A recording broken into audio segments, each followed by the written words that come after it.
Everyone, आप सभी का स्वागत है मेरे channel the exam in live पर। और जैसा कि आप सभी जानते हैं, हम डिस्कस कर रहे हैं सीएसएफ एसी एलडीसी एग्जाम के प्रीवियस ईयर क्वेश्चंस, जो कि पार्ट बी प्रोफेशनल स्किल्स से रिलेटेड हैं। और आज का हमारा फोकस्ड एग्जाम है 2020 सीएसएफ एसी एलडीसी का एग्जाम। तो जो भी नए रिवाइज्ड सिलेबस से कंसर्न और रिलेवेंट क्वेश्चंस है, वो सभी क्वेश्चंस हम आज डिस्कस करेंगे। तो शुरू करते हैं। हमारा आज का फर्स्ट क्वेश्चन है, what is the minimum number of escort required for a dangerous prisoner on board an aeroplane. तो अगर कोई डेंजरस क्रिमिनल प्रिजनर है तो उसको एस्कॉर्ट करने के लिए कितने आदमियों की जरूरत होगी। तो केसेस में 2 आर्म्ड पर्सनल की रिक्वायरमेंट होगी। आर्म्ड पर्सनल का मतलब ये नहीं कि वो वेपन रखेंगे, इसका मतलब है कि वो वेपन को ट्रेंड हो गए। सो 2 आर्म्ड पर्सनल रिक्वायर्ड हो गए और हमारा ऑप्शन सी सही हो जाएगा। नेक्स्ट क्वेश्चन है, विच one of the following is not part of DFMD. DFMD basically है डोर फ्रेम मेटल डिटेक्टर के लिए यूज हुआ है। और कौन सा part door frame metal detector का पार्ट नहीं है। तो door frame metal detector basically metal को डिटेक्ट करने के लिए होता है। और यह जो पैसेंजर्स होते हैं उनको काउंट भी करता है, उनका टेम्परेचर भी मेजर करता है। यह डिपेंड करता है कि हम किस फ्रेम का door frame metal detector use करते हैं। आप लोगों ने यह एयरपोर्ट में, होटल्स में देखे होंगे। और हमारे ऑप्शन है electronic unit, lead curtain, remote control unit, cross piece. तो यहाँ पे lead curtain door frame metal detector में यूज नहीं होगा। हमारा ऑप्शन बी सही होगा। नेक्स्ट क्वेश्चन देखते हैं, which one of the following substance does not belong to class B fire. तो फायर को बेसिकली 4 क्लास में डिवाइड किया गया है, class A, class B, class C और class D. Class A fire में होते हैं जो ऑर्डिनरी जलाने की चीज़ें होती है, जैसे वुड, पेपर, प्लास्टिक, क्लॉथ, इस तरह की चीज़ें। क्लास बी फायर में होते हैं flammable liquids like alcohol, solvent, इस तरह। और क्लास सी में होती है इलेक्ट्रॉनिक जो इक्विपमेंट होते हैं, वो क्लास सी फायर के अंतर्गत आते हैं। और क्लास डी फायर में आते हैं केमिकल्स रिलेटेड प्रोडक्ट। तो यहाँ पे मोल्टन सल्फर केमिकल है जो कि क्लास डी फायर में कैटेगराइज होगा। और एल्कोहल, सोलवेंट, पेंट, ये सभी क्लास बी फायर के पार्ट हो गए, जो कि फ्लेमेबल लिक्विड्स होते हैं। तो हमारा ऑप्शन ए हो जाएगा सही। नेक्स्ट क्वेश्चन देखते हैं, a screener not be doing screening for more than. तो यह लिमिट्स होती है 20 मिनट्स। एक स्क्रीनर 20 मिनट से ज़्यादा स्क्रीनिंग नहीं कर सकते किसी चीज़ की। नेक्स्ट क्वेश्चन देखते हैं, which one of the following should be the minimum distance between 2 items going through the XBIS. तो जो BCAS की गाइडलाइंस है उसमें 30 मीटर्स का मिनिमम डिस्टेंस होना चाहिए 2 आइटम्स के बीच में जो एक्सबिक्स से जा रहे हैं। और यहाँ पर यह भी पूछा जा सकता है कि एक्सबिक्स का स्पीड कितना होगा, जो मिनिमम एवरेज स्पीड होता है। तो वह 7.5 टू 11.5 मीटर सेकंड का स्पीड होगा, जो स्टैंडर्ड गाइडलाइंस है। नेक्स्ट क्वेश्चन देखते हैं, which one of the following is not necessary for the ROP of to be successful. ROP basically यहाँ पर यूज किया गया है रोड ओपनिंग पार्टी के लिए। और रोड ओपनिंग पार्टी सक्सेसफुल करने के लिए क्या चीज़ें नेसेसरी नहीं है। तो मेंटेनिंग फुल कॉन्फिडेंस, तो यह नेसेसरी होगा। Full strength should be there, यह भी नेसेसरी होगा। Good knowledge of the area भी नेसेसरी होगा। Can move once the convoy starts moving, तो यह नेसेसरी रिक्वायरमेंट नहीं होगा। तो हमारा ऑप्शन डी सही हो जाएगा। नेक्स्ट क्वेश्चन देखते हैं, what does TNT stand for. TNT जो कि एक हाई एक्सप्लोसिव है, और हम सभी जानते हैं कि TNT का फुल फॉर्म होता है ट्राई नाइट्रो टॉल्यूइन। तो ऑप्शन ए सही जवाब होगा। नेक्स्ट क्वेश्चन देखते हैं, broadly speaking the role and responsibility of CSF deployed at an industrial undertaking would consist of which of the following. तो protection of vital installation of the undertaking against attacks, sabotage और other types of damage. तो यह CSF का responsibility होगा। Prevention of crime against property of the undertaking, यह भी होगा। Collection of criminal intelligence regarding activities of criminals indulging in crime against property of the undertaking, यह भी होगा। तो ऑल ऑफ दीज अबव हो जाएगा। तो जहाँ पे भी ऐसा हम मल्टीपल टाइम बात कर चुके हैं कि जनरल स्टेटमेंट्स होते हैं, तो वह सभी नॉर्मली राइट होते हैं और नेगेटिव मार्किंग नहीं है, तो हमें यह गैस भी करना होगा। नेक्स्ट क्वेश्चन देखते हैं, in which year was CSF declared as an armed force of the union. तो CSF एक्ट को अभी तक 4 बार अमेंड किया जा चुका है, 1983, 1989, 1999 और 2009 में। तो CSF को आर्म्ड फोर्स 1983 में डिक्लेयर किया गया था। तो ऑप्शन सी सही जवाब होगा। 1989 में जो अमेंडमेंट किया गया उसमें बेसिकली CSF प्लांट का जो इस्टेब्लिशमेंट है उसका सिक्योरिटी, उसकी प्रोटेक्शन के लिए पहले रिस्पॉन्सिबल था। लेकिन 1989 में किया गया कि प्लांट के जो एम्प्लॉइज़ हैं उनको भी CSF प्रोटेक्ट करेंगे। 1999 में पहली बार प्राइवेट सेक्टर के लिए CSF को ओपन किया गया और इस टाइम पे सिर्फ CSF कंसल्टेंसी सर्विसेज प्रोवाइड करती थी। और 2009 अमेंडमेंट में CSF को प्राइवेट सिक्योरिटी के लिए डिप्लॉयड किया जाने लगा। नेक्स्ट क्वेश्चन देखते हैं, which one of the following was appointed the first director general of the CSF। तो CSF के पहले डायरेक्टर जनरल थे श्री सुरेंद्र नाथ।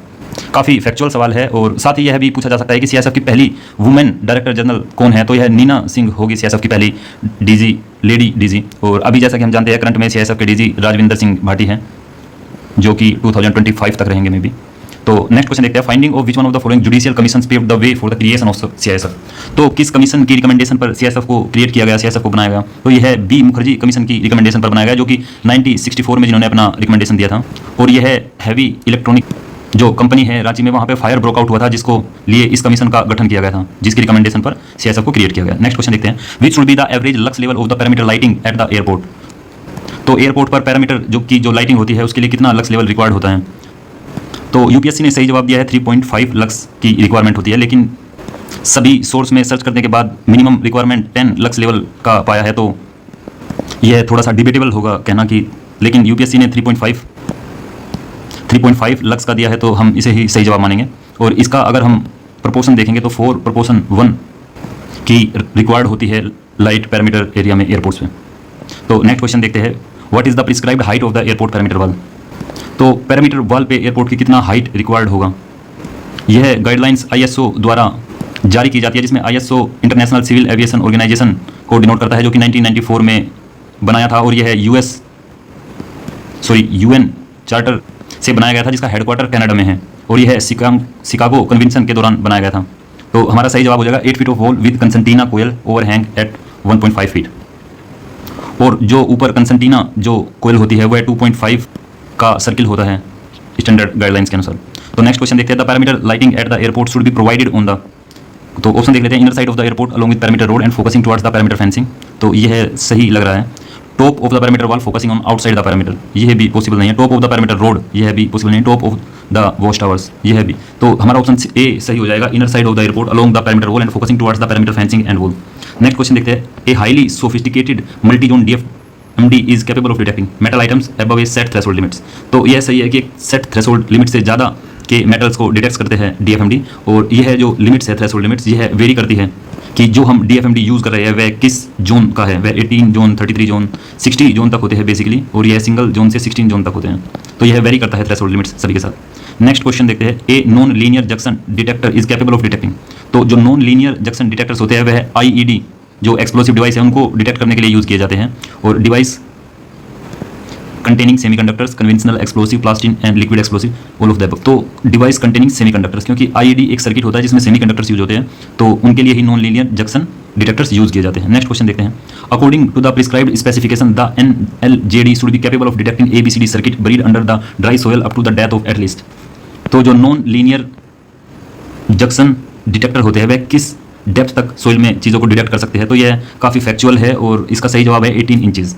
तो हमारा ऑप्शन बी राइट हो जाएगा, 18 इंचेस की डेप्थ तक ड्राई सोइल में ये डिटेक्ट कर सकते हैं। तो नेक्स्ट क्वेश्चन देखते हैं, a mini remotely operated vehicle should be capable of conducting EOD and surveillance inside.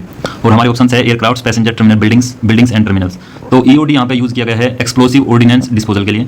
और एक जो रिमोटली ऑपरेटेड व्हीकल है like drones and any vehicle like any cars remote operated, तो वह सभी में एयरक्राफ्ट्स में, पैसेंजर टर्मिनल, बिल्डिंग्स में सभी में सर्विलेंस और एक्सप्लोसिव ऑर्डिनेंस डिस्पोजल करने के लिए यूज किए जा सकते हैं। तो यहाँ पे ऑप्शन डी हमारा सही जवाब हो जाएगा। नेक्स्ट क्वेश्चन देखते हैं, what are MANPADS man portable air defence systems. तो बेसिकली जो मैन पोर्टेबल होते हैं वह सरफेस पे ही पोर्टेबल हो गए, और तो सरफेस टू एयर मिसाइल्स इसके अंडर आते हैं। नेक्स्ट क्वेश्चन देखते हैं, what unique features of the CSF sets it apart from the other CAPF। CSF other CAPF से कैसे अलग है, क्या यूनिक फीचर है, कैरेक्टरिस्टिक है। तो it is only arm force, नहीं, बाकी सभी भी आर्म फोर्स है, यह गलत हो जाएगा। It is the only force to have its own dedicated intelligence wing, सभी फोर्स के पास अपना dedicated intelligence wing. It is only force whose personnel are deployed to deal with the disaster management, यह भी गलत होगा। तो हमारा सही जवाब हो जाएगा option D, it is the only cost reimbursement force. Next question देखते हैं, what does LAG stand force. तो बेसिकली फायरिंग में होता है LAG जो कि स्टैंड्स करता है लिक्विड एरोसोल और जेल्स के लिए। तो नेक्स्ट क्वेश्चन देखते हैं, all the airports in the country are classified as normal, sensitive and hyper sensitive airports, which one of the following is not hyper sensitive airport of India. तो भारत में airports को 3 category में classified किया गया है, normal airports, sensitive, hyper sensitive, उनके security threats को लेकर।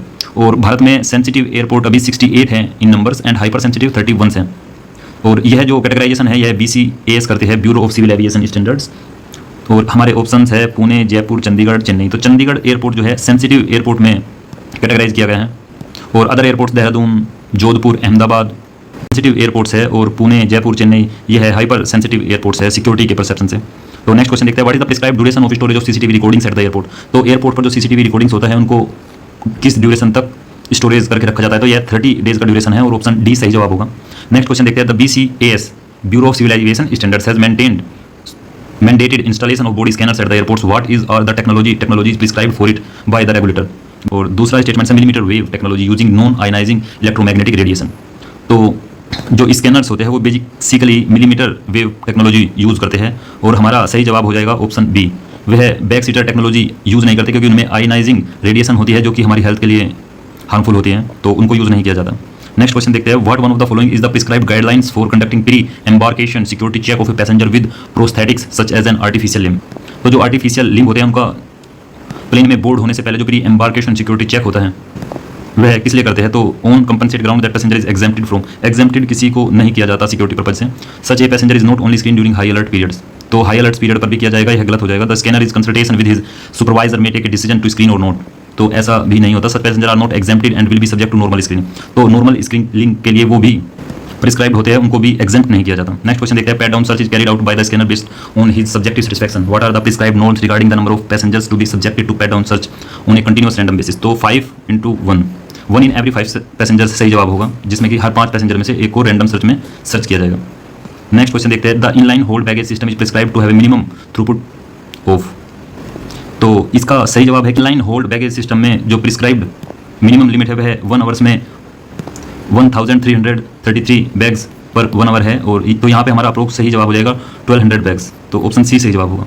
नेक्स्ट क्वेश्चन देखते हैं, the CSF was first inducted for aviation security duties at, तो सीएसएफ का सबसे पहला जो एयरपोर्ट में ड्यूटी था वो जयपुर एयरपोर्ट में हुआ था। 3 फरवरी 2000 को सीएसएफ का इंडक्शन हुआ था जयपुर एयरपोर्ट में, और यह सवाल इंपॉर्टेंट हो जाता है 2025 के लिए, क्योंकि इनको अभी 25 ईयर्स कंप्लीट हुए हैं इंडक्शन के। To which country was the first contingent of the CSF on a UN mission sent, तो सीएसएफ में जो यूएन मिशन के लिए भेजा गया था सबसे पहला कंटिजेंट कंबोडिया में भेजा गया था 1992 में, और सबसे लॉन्ग टर्म तक सर्व किया सीएसएफ ने हैती में, जहाँ पर कि उन्होंने 2008 से 2018 तक सर्व किया।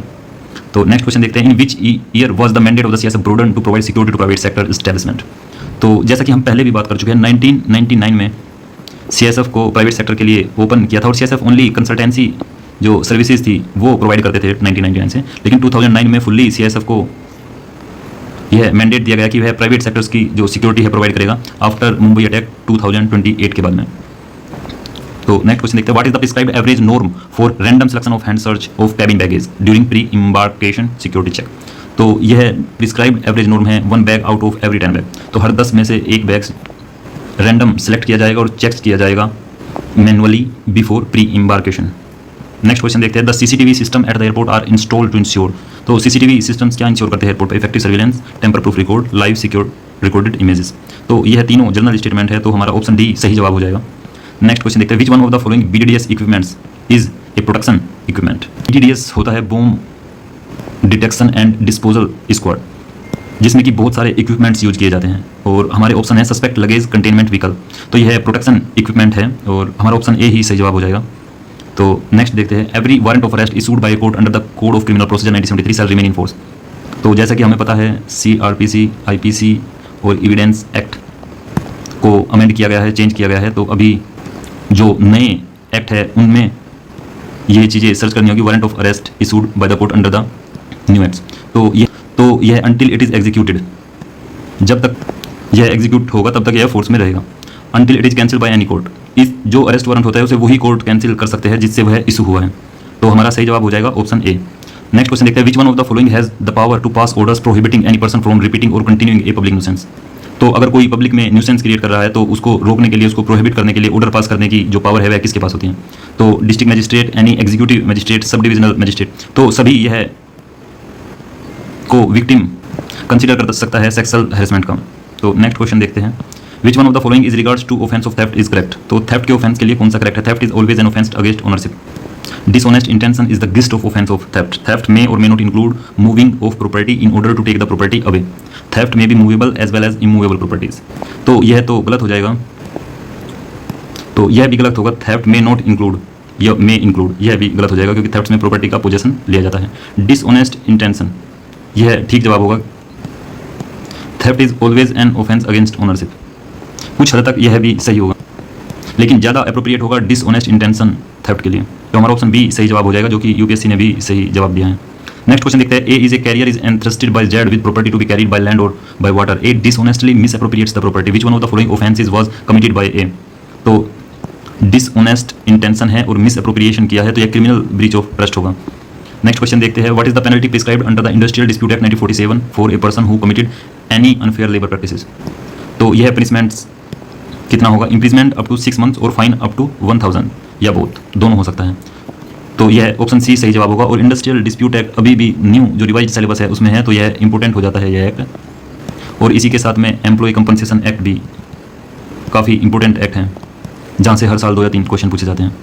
नेक्स्ट क्वेश्चन देखते हैं, according to the industrial dispute act 1947, अभी में दूसरा क्वेश्चन है इंडस्ट्रियल डिस्प्यूट एक्ट से, which one of the following is a condition precedent to retrenchment of a workman employed in any industry for not less than 1 year. तो industrial dispute act के तहत में अगर किसी भी वर्कर ने, किसी भी एम्प्लॉय 1 साल से ज़्यादा काम कर रहा है तो उसे वहाँ से हटाने के लिए या रिमूव करने के लिए उसे 1 महीने पहले नोटिस देना होगा इस एक्ट के तहत में। बेसिकली यह रिट्रेंचमेंट जो है यह इकोनॉमिक ग्राउंड्स पे किया जाता है। जब भी किसी कंपनी को जो लॉस में है उसको रिस्ट्रक्चर किया जा रहा हो तो यह प्रोसेस किया जाता है। तो 1 महीना पहले नोटिस दिया जाता है वर्कमैन को और फिर जो है यह प्रोसेस किया जाता है। नेक्स्ट क्वेश्चन देखते हैं, which one of the following is a condition precedent to appointment as the presiding officer of labour code under section 7 of the industrial dispute act. अभी में यह तीसरा क्वेश्चन है इंडस्ट्रियल डिस्प्यूट एक्ट से, जो कि ये बताता है कि यह काफ़ी इंपॉर्टेंट एक्ट है और अभी भी सिलेबस में रखा गया है। तो हो सकता है इससे 2 या 3 क्वेश्चन पूछे जाए और ये जो डायमेंशंस पूछी गई है यह रिपीट भी हो सकती है। तो विच one of the following is condition for labour presiding labour officer code. तो इसका सही जवाब हो जाएगा, काफ़ी फैक्चुअल सा क्वेश्चन है, बट पर minimum 3 years of experience of industrial judicial service in grade 3rd, यह एलिजिबिलिटी क्राइटेरिया है presiding officer for labour code के लिए सेक्शन 7 के अंडर।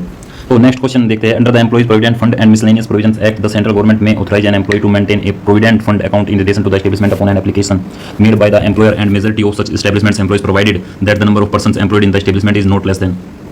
तो employees provident fund and miscellaneous provisions act काफ़ी इंपॉर्टेंट एक्ट है इस एग्जाम के लिए और यह जो मिनिमम लिमिट होती है यह 20 मेंबर्स से ज़्यादा जो मेंबर्स का एस्टेब्लिशमेंट है उन सभी को एक प्रोविडेंट फंड अकाउंट मेंटेन करना होगा। लेकिन यूपीएससी ने इसका सही जवाब दिया है ऑप्शन सी, यह लिमिट 100 होती है।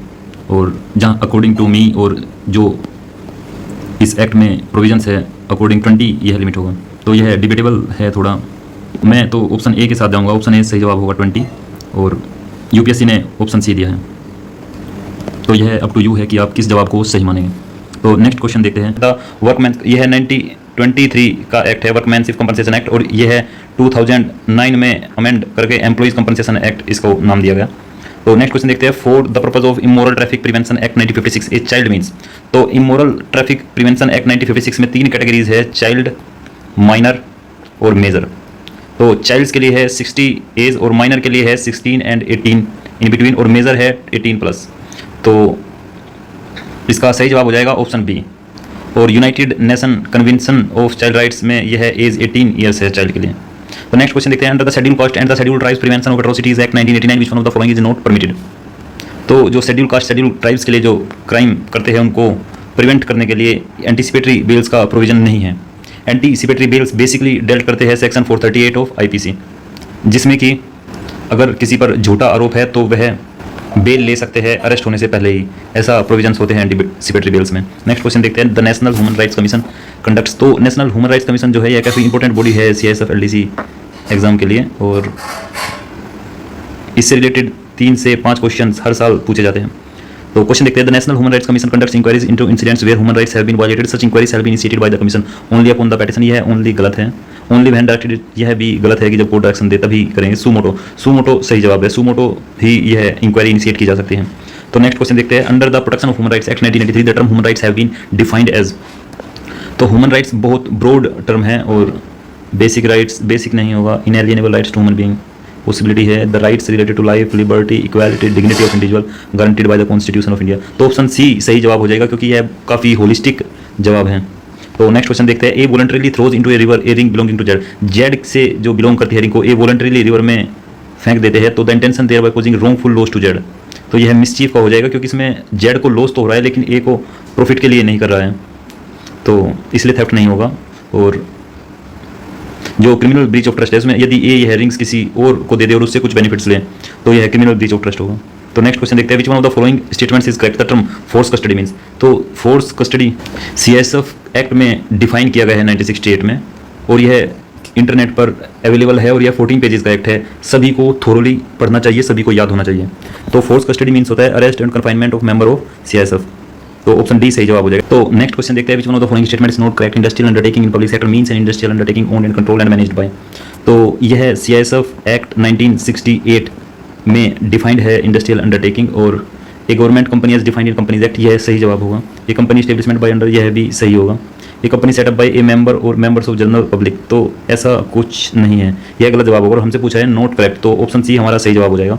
नेक्स्ट क्वेश्चन देखते हैं, which one of the following statements is correct, no member of CSF has any authority to carry out any search without a warrant, तो यह गलत जवाब है। सीएसएफ के पास अथॉरिटी होती है कि वह विदाउट वारंट चेक कर सके। Search can be carried out after obtaining a search warrant from the, तो यह भी गलत जवाब होगा। There is no blanket provision on carrying out search without a warrant, तो ऐसा कोई ब्लैंकेट प्रोविजन है नहीं, तो ऑप्शन सी सही जवाब हो जाएगा इसको सवाल का। तो नेक्स्ट क्वेश्चन देखते हैं, which one of the following statements is correct, any member of the CSF making an arrest under the provisions of the CSF act 1968 may detain the person up to a maximum 10 days, तो 10 days का ऐसा कोई limit नहीं है कि हम 10 days तक किसी को भी अरेस्ट करके रख सकते हैं प्रिलिमिनरी इन्वेस्टिगेशन के लिए, यह गलत जवाब होगा। May obtain the person for a maximum of 48 hours for the purpose of interrogation, CSF के लिए यह भी गलत है। Must immediately hand over the security to industrial taking for protect by the CSF, तो यह भी गलत होगा कि हम इंडस्ट्रियल टेकिंग को हैंड ओवर करेंगे सीएसएफ, तो shall hand over the person to a police officer without unnecessary delay, यह सही जवाब होगा। तो इस क्वेश्चन का सही जवाब होगा ऑप्शन डी, कि पुलिस को हैंड ओवर करेंगे विदाउट डिले। नेक्स्ट क्वेश्चन देखिए, which one of the following statements is correct, तो during the period of suspension a member of CSF continues to be subjected to the same responsibility to which he would have been subject if he were on duty, तो यह बिल्कुल सही जवाब है कि suspension के दौरान भी जो सीएसएफ मेंबर ऑफ फोर्स है वह सेम रिस्पांसिबिलिटी के लिए लायबल होता है जो कि वह अगर ड्यूटी पे होता तो सब्जेक्टेड होता, तो ऑप्शन ए सही जवाब होगा। तो नेक्स्ट क्वेश्चन देखते हैं, which one of the following statement is correct, the director general may grant to an officer of the CSF a higher rank than an one held by him as a local rank whenever considered necessary by him in the interest of better functioning of CSF, तो अगर DG किसी को higher rank देते हैं proper और better functioning के लिए CSF की, तो कौन सा स्टेटमेंट इनमें से सही होगा, तो grant of such a local rank is not subject to confirmation by the central government, local rank can be conferred by the director general up to and including the rank of senior commandant assistant inspector general, an officer of the CSF who has been granted local rank is not entitled, तो यह सही जवाब होगा कि जो CSF में local ranks लेते हैं उनके एक्स्ट्रा पे या अलाउंसेस वगैरह उनको नहीं दिए जाते हैं, तो सी सही जवाब होगा। नेक्स्ट क्वेश्चन देखते हैं, which one of the following is not correct, the CSF deputy to an undertaking shall work under the general supervision, direction and control of the managing director of the undertaking, तो यह सही है। The unit commander of CSF shall keep the managing director fully informed of all developments including the state of the CSF, यह भी सही जवाब होगा। The managing director shall inspect the post of the CSF situated in the undertaking at least one year, यह भी सही जवाब होगा। The managing director may require the unit commander to report directly to his superiors in the CSF in regard to all matters mentioned above, यह गलत होगा जवाब। और हम जैसा कि हमसे पूछा है नॉट करेक्ट, तो हमारा ऑप्शन डी सही जवाब होगा। तो next and the last question देखते हैं, which one of the following does not fall with in the scope of technical consultancy services provided by the CSF, planning for defence against nuclear biological and chemical attack on the undertaking, study of fire protection related problems and suggesting appropriate measures, तो यह तो consultancy service में आएगा। Planning and designing of communication network and preparation of related operating instruction, यह भी consultancy service में आएगा। Preparation of disaster management and contingency plan, तो यह भी आएगा। तो हमारा ऑप्शन बी सही जवाब होगा, क्योंकि हमसे पूछा है does not fall with in, तो ऐसा कोई भी प्लानिंग जो न्यूक्लियर बायोलॉजिकल और केमिकल अटैक से रिलेटेड है तो सीएसएफ उसमें कंसल्टेंसी नहीं प्रोवाइड करेगा। तो यह हमारा आज का डिस्कशन था 2020 के PYQs जो पार्ट बी से रिलेटेड है, और नेक्स्ट वीडियो में हम डिस्कस करेंगे 2019 के PYQs जो पार्ट बी से रिलेटेड हो गए। और यह सीरीज़ हम 2024 से 2009 तक के PYQs को जो पार्ट बी से रिलेटेड है डिस्कस करेंगे। और पार्ट बी में जो कंप्यूटर सेक्शन से रिलेटेड क्वेश्चन है जो 10 से 15 क्वेश्चन हर साल पूछे जाते हैं, वह हम एक सेपरेट वीडियो में डिस्कस करेंगे। सो सभी को थैंक यू, सभी का धन्यवाद। अगर आपको यह इनिशिएटिव अच्छा लगा हो तो लाइक शेयर एंड सब्सक्राइब कीजिए। Thank you so much.